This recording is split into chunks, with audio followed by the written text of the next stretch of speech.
Hello, today I'm gonna show you how to add an event to a calendar on NOKIA 5.3. First, we need to open the calendar.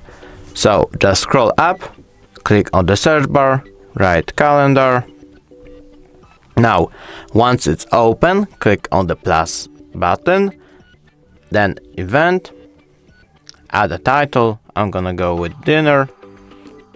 Now you can choose if you want it to be all day or let's say 1:30 to 2:30. Yeah, you can change your date here if you want.